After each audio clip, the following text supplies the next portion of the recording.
ठीक है।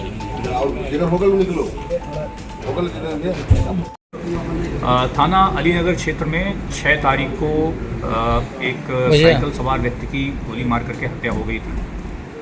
इस प्रकरण में तत्काल पुलिस टीम के द्वारा पहुंच करके मौके पर जानकारी की गई थी, अभियोग दर्ज किया गया था। जो मृतक है उसकी पहचान मनोज जो कि निवासी मुगल सराय हैं उनके रूप में हुई और ये चनासी मंडी में एक धर्मकाटा था, वहाँ पे काम करते थे।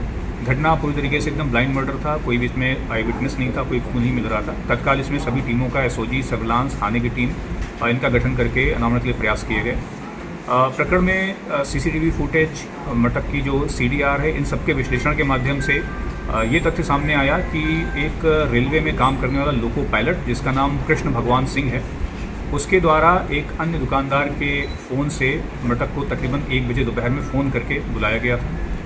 इस चीज़ का कोरोबोरेशन हमें सीसीटीवी फुटेज के माध्यम से भी मिला है, जिसमें मृतक और कृष्ण भगवान दोनों साइकिल से साथ साथ घटनास्थल को जाते दिखाई दे रहे हैं। साथ ही सीसीटीवी फुटेज के अवलोकन से ये भी स्पष्ट हुआ था कि इन दोनों साइकिल सवारों के पीछे बाइक पर 2 व्यक्ति जो लगातार मुगल सराय से अलीनगर तक इनके पीछे पीछे गए हैं, जो संदिग्ध प्रतीत हो रहे थे। इन सभी तथ्यों के आधार पर जो कृष्ण भगवान है इसको ट्रेस कराया गया और इसको पुलिस कस्टडी में लेकर के पूछताछ की गई। इसके द्वारा संपूर्ण घटनाक्रम को स्वीकार किया गया और ये बताया गया कि 2 शूटर इसके द्वारा बिहार से हायर किए गए थे और उनके द्वारा ही ये घटना कारित की गई।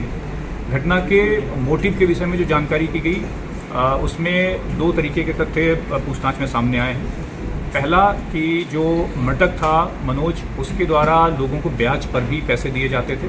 इस बात की पुष्टि जो शव था उसके पास एक डायरी मिली है, उस डायरी में भी बहुत सारे व्यक्तियों को ब्याज पे पैसे देने का जिक्र है, जिसमें कृष्ण भगवान सिंह जो व्यक्ति है अभियुक्त है उसका भी नाम उस डायरी में है, जिसमें ब्याज पे पैसे दिए जाने का उल्लेख है।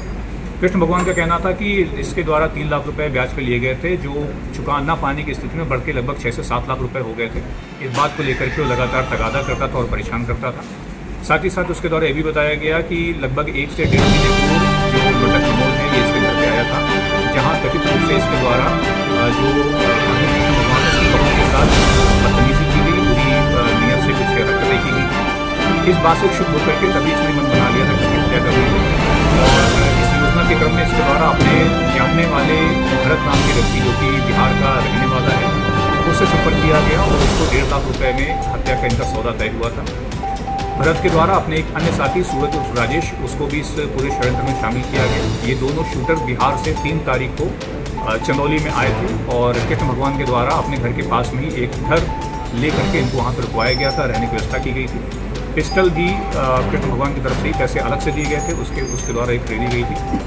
4 तारीख को इनके द्वारा जहाँ पर इनको घटना करनी है, संभावित जो स्थल होगा उसकी पूरी रेकी करके सारी तैयारी कर ली गई थी।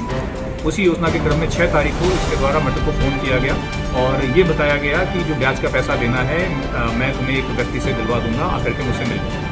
ब्याज का पैसा लेने के लिए ही जो मृतक है वो वहाँ से निकला था और इसके बाद इसको अलीनगर की ओर ले जाते हुए रास्ते में इनके द्वारा एक घटना कारित कर दी गई थी।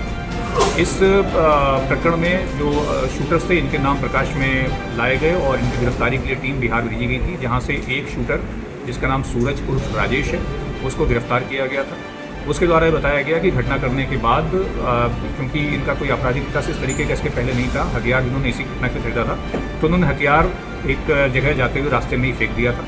उसकी बरामदगी के लिए जब इसको ले जाया जा रहा था तो वहाँ पर ये हथियार पहले से लोडेड था, जिसमें लाइव राउंड और भी पड़े हुए थे। इसके द्वारा पुलिस टीम पर फायरिंग किया गया, जिसमें जवाबी कार्रवाई में इसके दोनों पैरों में गोली लगी थी, जो अभी अस्पताल में एडमिट है, उपचाररत है। जो अन्य दूसरा शूटर है जिसका नाम भरत है, उसकी गिरफ्तारी के लिए भी टीमें गठित कर दी गई हैं और उसकी गिरफ्तारी का प्रयास किया जा रहा है। वो रहने वाला जिला बक्सर का है। प्रकरण में जो साक्ष्य संकलन है पूरा, जिसमें जो शूटिंग के लिए जो पैसा दिया गया है उसमें 1 लाख रुपए खाते के माध्यम से दिए गए हैं, बाकी पैसे नकद दिए गए हैं। तो बैंक खातों का ट्रांजैक्शन, जो सीसीटीवी फुटेज अन्य हैं, सीडीआर वगैरह, इनका संकलन किया जा रहा है ताकि मजबूती से केस न्यायालय के समक्ष रखा जा सके। नहीं, इनमें किसी का भी कोई आपराधिक इतिहास नहीं है।